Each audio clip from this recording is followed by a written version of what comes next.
pense qu'on est tous d'accord pour dire que ce film est à chier, non? Et oui, salut tout le monde! Cette semaine dans l'Antithèse, c'est TheRunny38 qui nous propose de parler de Bienvenue chez les Ch'tis.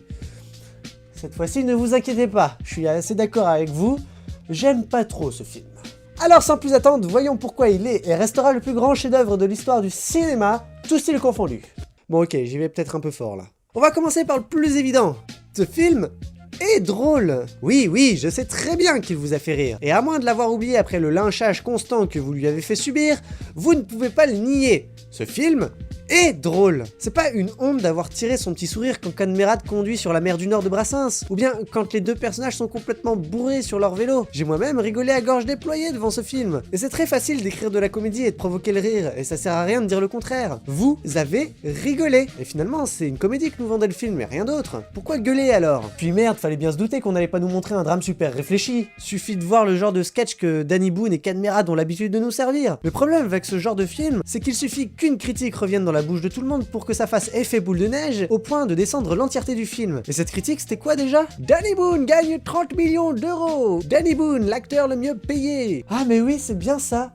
Car en fait, c'est pas le film qu'on a critiqué au départ, mais bien l'humoriste. Parce que 30 millions, c'est un gros nombre, alors du coup, on dit que c'est un connard qui s'en met plein les poches. Va seulement falloir remettre certaines choses à leur place avant de continuer de parler du film. Les comédies françaises font autant d'entrées que les gros blockbusters américains. Comment est-ce qu'on peut être étonné que le mec qui a écrit, interprété et réalisé le plus gros succès français de tous les temps gagne autant d'argent? Vous savez combien est payé un acteur américain? Bruce Willis a gagné 120 millions de dollars rien que pour avoir tenu le rôle principal dans Le Sixième Sens. Tom Cruise, c'est 100 millions pour La Guerre des Mondes. Tom Hanks, 77 millions pour Forrest Gump. Qu'est-ce que vous êtes venus nous faire chier avec les 30 pauvres petits millions de Danny Boone qui a, je le répète, écrit, interprété et réalisé le film qui a fait presque autant d'entrées que Titanic en France? Là où ça devient inquiétant par contre, c'est justement de voir que ce sont toujours ces comédies populaires et coconnes qui font les gros chiffres du box-office français. Pour rappel, Bienvenue chez les Ch'tis a fait plus de 20 millions d'entrées.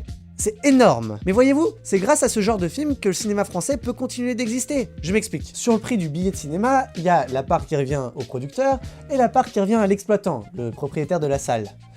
Et à côté de ça, il y a tout un tas de taxes. Bien sûr, il y a la TVA, mais aussi et surtout la TSA. C'est elle aussi une sorte de TVA, mais qui ne s'applique qu'au cinéma. Elle s'élève à 10% environ du prix d'un billet et est collectée par le CNC, qui agit finalement comme le fisc, puisque l'argent collecté servira à subventionner tout un tas de films, de salles, la recherche aux nouvelles technologies. Bref, un système parfaitement rodé et permettant au cinéma français de continuer de produire 300 films par an. Ce qui, il faut le dire, est énorme. Et la magie avec la TSA, c'est qu'elle est prélevée non pas que sur les entrées des films français, mais bien sur tous les films dans toutes les salles du pays. Donc non, je suis désolé. Merci Bienvenue chez les Ch'tis, merci Danny Boone, merci Michael Bay, merci Hollywood, merci de faire des films populaires, nuls à chier, certes, mais populaires, et de financer totalement 90% du cinéma français qui lui n'est pas rentable. Oui, parce qu'en 2013, c'est un film français sur 10 qui n'est pas rentré dans ses frais. Si le CNC et les gros films populaires n'existaient pas, ça ferait bien longtemps qu'il serait mort, le cinéma français. Le film de Danny Boone marque aussi en quelque sorte un retour du film régional. Et là on va faire un petit peu d'histoire du cinéma, je sais que vous aimez ça. Au tout début du parlant, on se posait la question de comment exploiter des films à l'étranger. En effet, l'universalité du muet, c'était terminé. Se sont présentées alors 3 solutions. Doubler les films, sous-titrer les films, ou bien tourner simultanément plusieurs versions d'un même film avec des acteurs de nationalités différentes. Quand on voit dans quel monde cinématographique on vit aujourd'hui, on serait tenté de dire qu'à l'époque on a choisi de doubler les films. Eh ben non.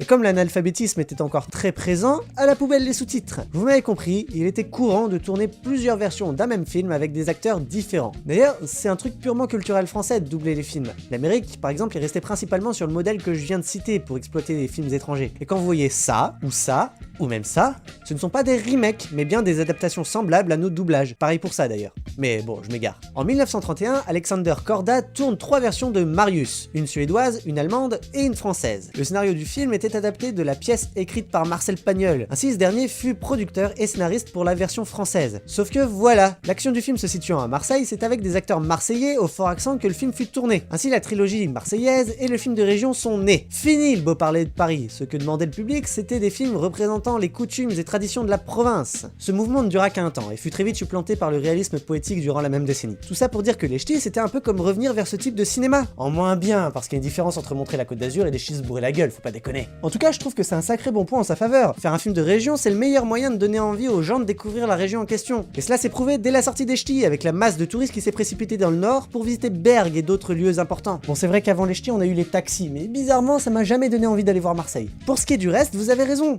ce film est une merde. Et c'est sur ces belles paroles qu'on se quitte, alors n'hésitez pas à laisser un pouce en l'air si ça vous a plu, et à vous abonner si vous ne voulez pas rater mes prochaines publications. Mais surtout, que vous ayez aimé ou détesté, partagez la chaîne, faites-la découvrir à vos proches. Si vous avez aimé, vous serez content de leur faire découvrir. Si vous avez détesté, vous serez content de les troller, qu'est-ce que vous voulez que je vous dise?